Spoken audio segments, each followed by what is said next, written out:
dos Espíritos.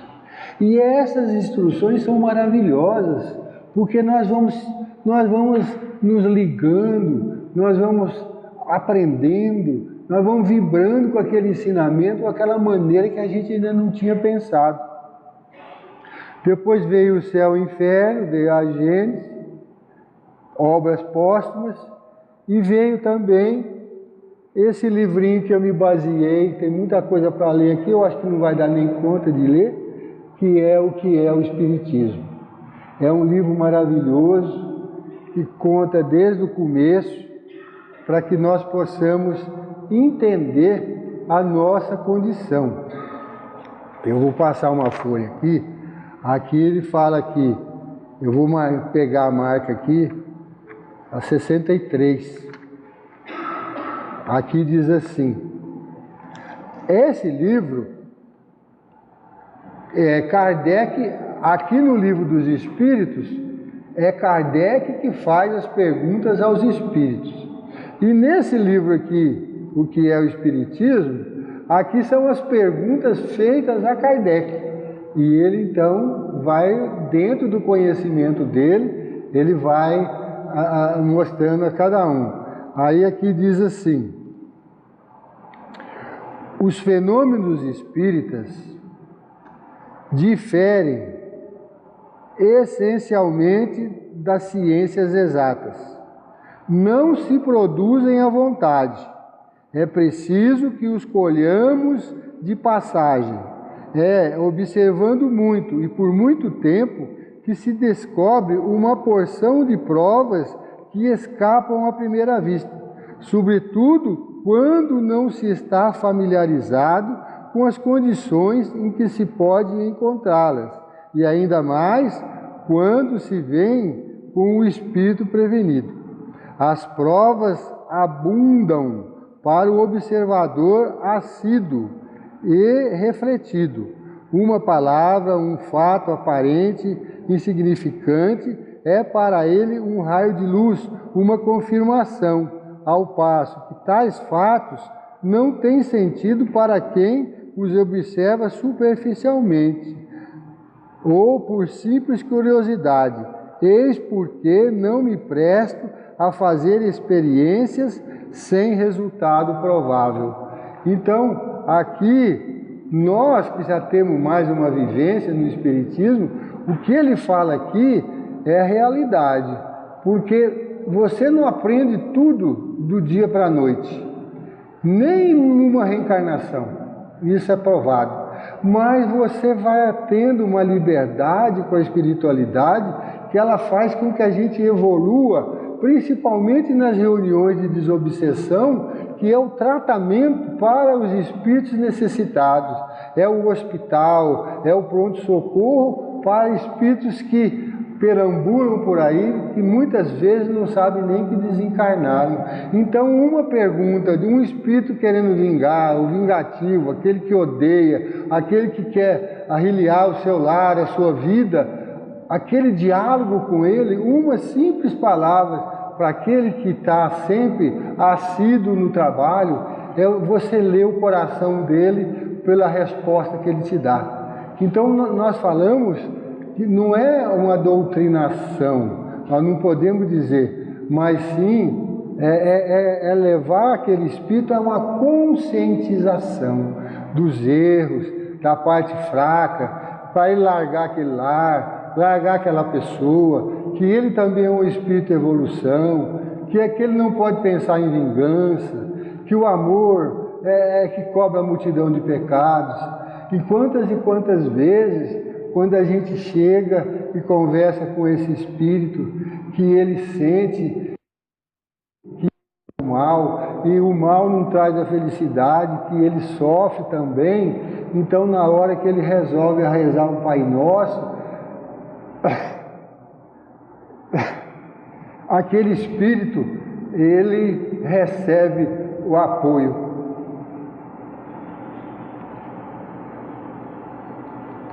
Então nós temos aqui a pergunta 64, que diz assim: A quem deseja instruir-se, direi: não se pode fazer um curso de espiritismo experimental como se faz um de física ou de química. Atento que nunca se é senhor de produzir os fenômenos espíritas à vontade, e que as inteligências desses agentes fazem muitas vezes frustrarem-se todas as nossas previsões, aqueles que acidentalmente poderias ver, não apresentando nexo algum, nem ligação necessária, seriam pouco inteligíveis para vós.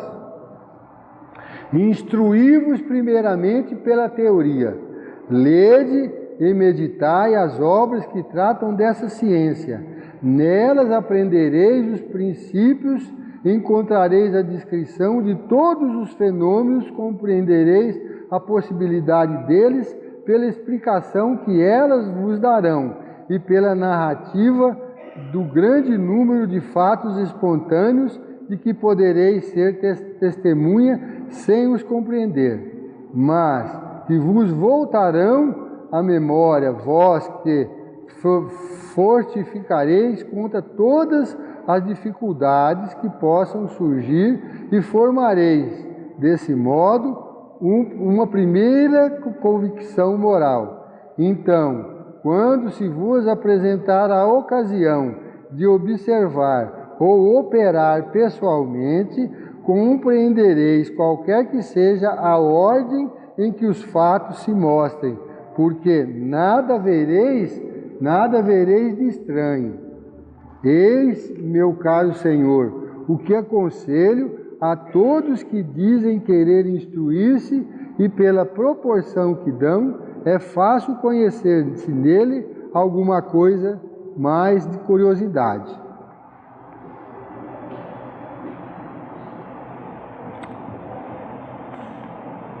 Aqui então fala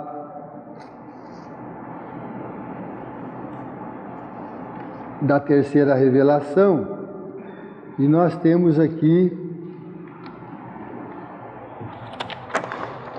os três aspectos da doutrina, que é a ciência, a religião e a filosofia.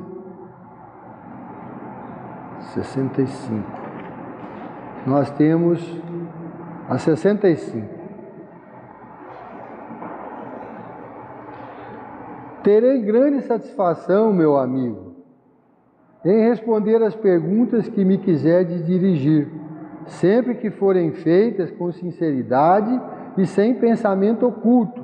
Não tenho a pretensão, entretanto, de poder responder a todas. O Espiritismo é uma ciência que acaba de nascer e da qual resta ainda muito a aprender. Seria, pois, grande presunção de minha parte pretender levar à vencida todas as dificuldades. Não poderei dizer mais do que sei. O Espiritismo prende-se a todos os ramos da filosofia, da metafísica, da psicologia e da moral. É um campo imenso que não pode ser percorrido em algumas horas. Compreendereis que me seria materialmente impossível repetir de viva voz e a cada pessoa em particular tudo quanto tem escrito sobre matéria para uso geral. Em prévia leitura, cada qual encontrará, além disso, uma resposta à maior parte das questões que lhe venham à mente. Essa leitura tem a dupla vantagem de evitar repetições inúteis e de provar um desejo sincero de instruir-se.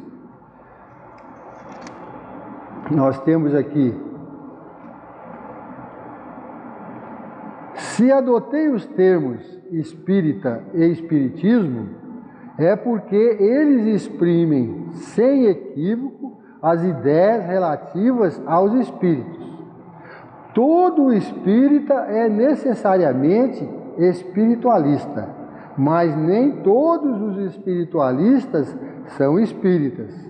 Ainda que os espíritos fossem uma quimera, havia utilidade em adotar termos especiais para designar o que a ele se refere, porque as falsas ideias, como as verdadeiras, devem ser expressas por termos próprios. Então,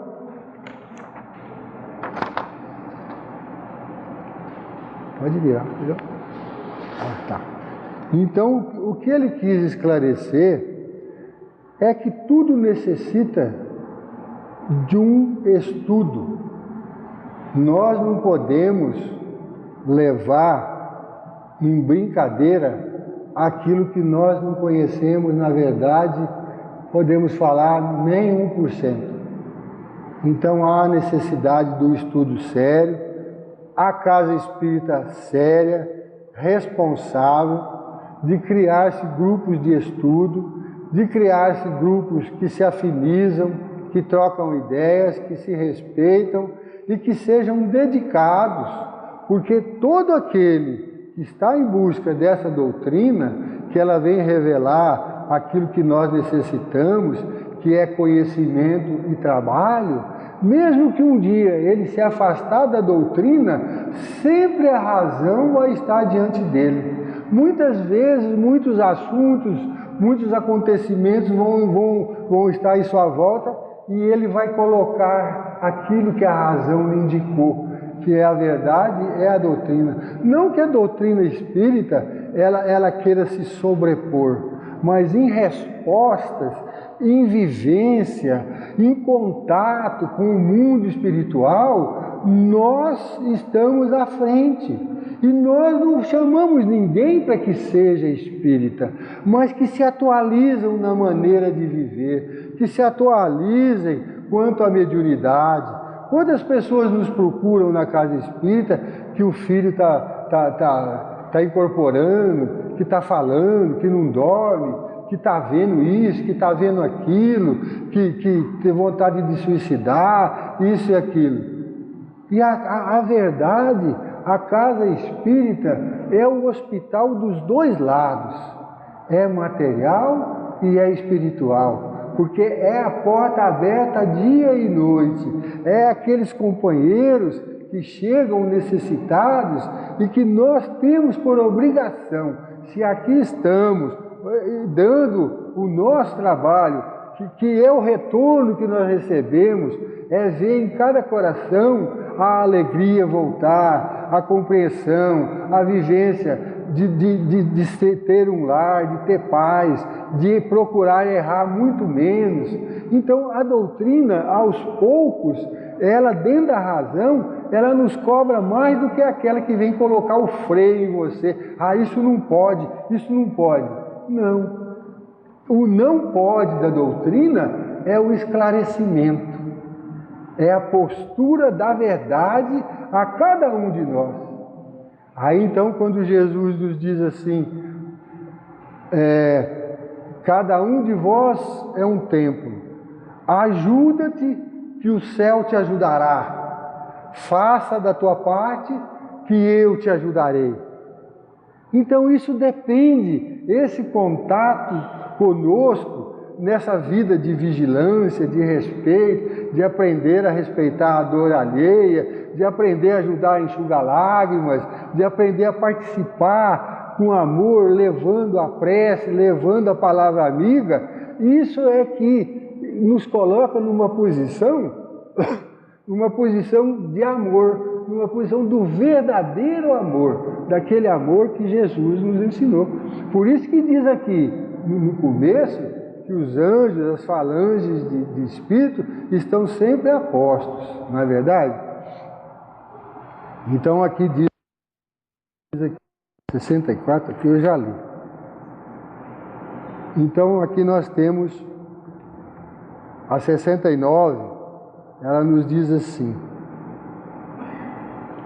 a diversidade de crença do que chamais uma ciência parece-me a sua condenação.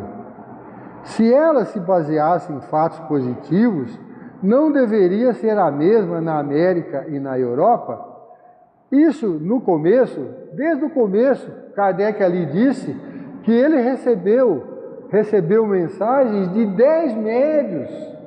Quer dizer, que no começo não foi do Kardec que começou. Já existiam médios que psicografavam, que recebiam. E aí, então, eles começaram a organizar e a ser recolhidas essas mensagens, que havia aqui uma pergunta e havia colar uma resposta. Então, por isso que o Kardec foi o coordenador dele. Ele resumia as respostas e aí começou, então, a criar o Pentateuco kardeciano. Aí aquele diz assim: a isso responderei primeiramente que tal divergência só existe na forma sem afetar o fundo. Realmente, ela apenas se limita ao modo de encarar alguns pontos da doutrina e não constitui um antagonismo radical nos princípios, como afirmam os nossos ter estudado a questão. Dizei-me, porém, qual a ciência que em seu começo não deu nascimento à dissidência, até que seus princípios ficassem claramente assentados? Não encontramos as mesmas dissidências nas ciências melhormente constituídas? Estarão os sábios de todos os pontos? Não tem cada qual seus sistemas particulares? As sessões de academias apresentam sempre o quadro de perfeito e cordial atendimento? Em medicina, não há a escola de Paris e a escola de Montpellier? Cada descoberta em qualquer ciência não tem produzido cisma entre os que querem adiantar-se e os que desejam estacionar. Referindo-nos ao Espiritismo, não será natural que, ao surgirem os primeiros fenômenos, quando eram ignoradas as leis que os regem, cada pessoa tivesse um sistema e houvesse encarado os fatos de um modo particular? Onde estão hoje esses sistemas primitivos? Caíram todos em uma observação mais completa.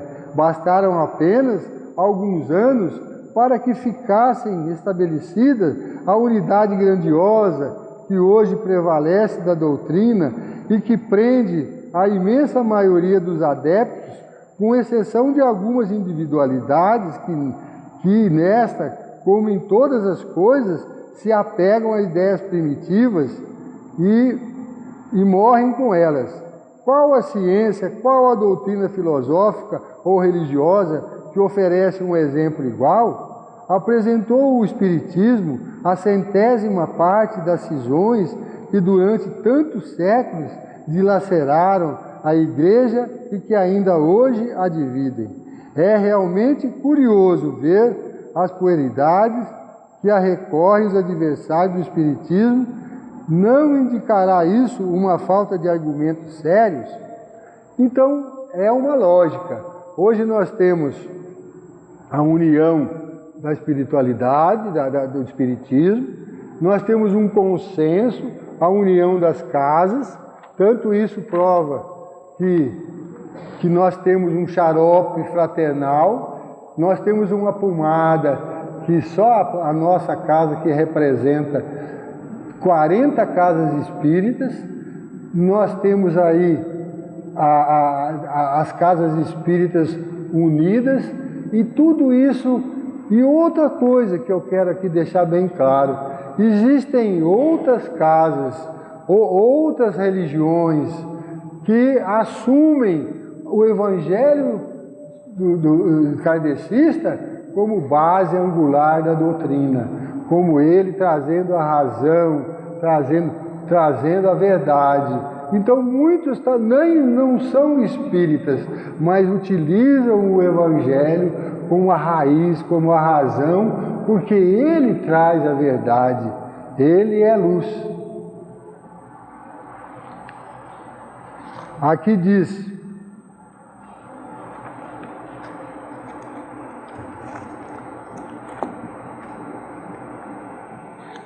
eu quero ler esse pedacinho aqui, que ele diz assim: só a malevolência e uma arrematada má-fé puderam confundir o espiritismo com a magia e a feitiçaria, quando aquele repudia o fim, as práticas, as fórmulas e as palavras místicas dessas. Alguns chegaram mesmo a comparar as reuniões espíritas às reuniões de voodoo, nas quais se espera o soar da meia-noite para que os fantasmas apareçam. Um espírita, meu amigo, assistiu um dia a uma representação dessa, ao lado de um jornalista que não conhecia. Quando chegou à cena da feitiçaria, ele ouviu o vizinho dizer: Belo, vamos assistir a uma sessão espírita. É justamente o que precisava para o meu próximo artigo. Então é aí que muitas vezes nós somos mal compreendidos. É aonde a feitiçaria, aonde os trabalhos errados utilizam esses espíritos que são nossos irmãos, que são espíritos ainda necessitados de esclarecimento, de amor, que fazem a maldade. Mas muitas pessoas falam: não, eu não vou àquela casa espírita porque ela faz feitiçaria. Então há um envolvimento, há um mau entendimento, porque o espiritismo é lei de amor. A base do espiritismo é o próprio cristianismo. Então aqui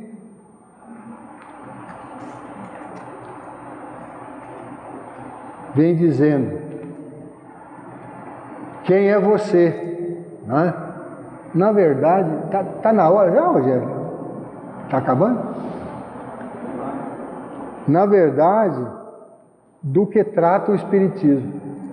Muitas e muitas vezes, nós aqui no centro, as pessoas nos procuravam e diziam assim: eu vim aqui, queria que você resolvesse um probleminha para mim, eu queria voltar com a minha esposa. Aí o outro vem: eu queria ver se aquele empregado que eu tenho que pagar para ele, dava um jeitinho dele amansar aquela pessoa que eu quero me vingar. Então a gente olhava para aquela pessoa e sentia aqui no coração, a gente sente uma dor imensa no coração, porque na verdade não se entenderam ainda a que veio o espiritismo. Ele vai levar e vai engrandecer a essas outras religiões quando elas entenderem o valor da reencarnação, quando elas tirarem de sua mente o inferno eterno, quando elas olharem e entenderem que Deus não castiga, que é a responsabilidade de cada um, é a resposta da lei de ação e reação. Então é isso que o espiritismo vem ver. Nós não estamos aqui para quebrar galho de ninguém. Nós temos um trabalho maravilhoso de assistência espiritual e nós não podemos, nós chamamos de tratamento, porque é um tratamento que os espíritos vêm, o médium incorporado, aliviando a dor das pessoas. Quantas pessoas não deitam naquelas macas que estavam pensando em suicidar, que somente um espírito, um médium mediunizado, ele pode entrar na mente daquela pessoa e ver os pensamentos que ela tem, abandonar a família, se matar, desesperado, sem fé, sem esperança. E a doutrina é caminho. Nós temos uma criança aí que estava tratando e que foi expulsa da escola, porque todas as vezes aqueles espíritos atormentavam e ela fazia bagunça na escola e a mãe dela falava: a mãe dele, eu não dou conta. Então o que é isso? A doutrina, ela traz a separação daquele obsessor do obsidiado. Ela não expulsa o obsessor, ela leva ele com amor. Porque muitas vezes nós vemos as igrejas falando: sai demônio, expulsa o demônio, eu te expulso. Ele é um espírito, ele é um sofredor. E o remédio para ele é o amor, é o entendimento. Então, a vivência da doutrina kardecista é isso. É levar o auxílio quando você vai receber um passe, você faz uma limpeza na sua aura, que está cheia de negativismo, cheia de móveis velhos, usados, de pensamentos deletérios que tem que ser limpos da mente, para que a energia nova penetre e que faça com que você pense por sua conta, tenha a sua liberdade de pensar. E a esses espíritos que estão atormentando, eles também vão ter a liberdade de pensar, porque espíritos que os amam, espíritos que estão à sua volta, vão levá-los e vão também doutriná-los, porque eles também são filhos de Deus. Quando Jesus disse: nenhuma das ovelhas se perderá, ele nunca falou que era só aquele que estava encarnado. As ovelhas somos todos nós, aqueles que estão aqui encarnados e aqueles que estão sofrendo no umbral e que vivem se alimentando daquelas matérias deletérias que são os nossos pensamentos negativos. Se o mundo todo tivesse a energia de amor, de paz, de doação, de compreensão, não haveria nem umbral. Mas nós temos que entender que quando se fala em amor, é a vivência do amor verdadeiro, é a vivência de esquecer o egoísmo, a de esquecer de pensar somente em si, que nós somos irmãos universais.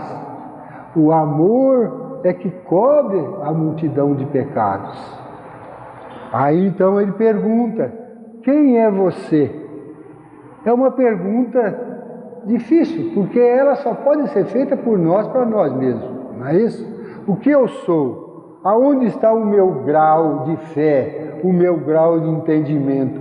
Qual escada da evolução que eu estou? Eu sou o homem de bem? Eu pratico a caridade? Eu dou de mim sem pedir nada em troca? São perguntas que só nós sabemos a resposta, né? E que o Espiritismo não vem fazer essa pergunta para acusar ninguém, mas vem fazer ela como um alerta, um exame de consciência. Aí depois vem: antes de nascer, o que era você? Na verdade, logicamente que espíritos. E pelo planeta que nós habitamos, nós somos espíritos reencarnantes, não é verdade? Então estamos passando aqui num mundo escola, na família que nós necessitamos ter, nos parentes, no núcleo que nós vivenciamos. Tudo isso é escola. Ali tem a dor, ali tem a incompreensão, ali tem o egoísta, ali tem o mal, mas também tem aquele que às vezes não tem nada a ver com a nossa vida, com a nossa família, com o ambiente que nós vivenciamos, mas ele nasceu ali, um espírito mais puro, um espírito que veio para auxiliar. Às vezes você vê uma criancinha de 4, 5 anos, ela dá exemplo para a mãe, ela dá exemplo para o pai. É um espírito brando, é um espírito humilde, mas que ele já traz a vivência do conhecimento em vidas passadas. Então fala assim: depois da morte física, o que você será? Enquanto nós estamos encarnados, nós somos alma. Depois que nós desencarnamos, então nós estamos sem o corpo físico, então nós voltamos, na verdade, a ser o espírito, né? Por que você está nesse mundo? Pergunta: nesse mundo, nesse atual que nós estamos vivendo, né? Nós estamos, pela bênção de Deus, que nos fornece a oportunidade da vivência, da reencarnação, para que por uma família organizada pelo mundo espiritual, de espíritos endividados entre si, possam, na vivência do dia a dia, aprenderem a amarem-se, a se respeitarem e a se perdoarem, não é isso? Por que umas pessoas sofrem mais que as outras? Na verdade, esse sofrer mais que as outras, ninguém sofre mais do que precisa sofrer. Cada um de nós, ele tem seu erro, ele tem seu débito, já nasce com esse débito, né? Então nós estamos respondendo uma lei de causa e efeito.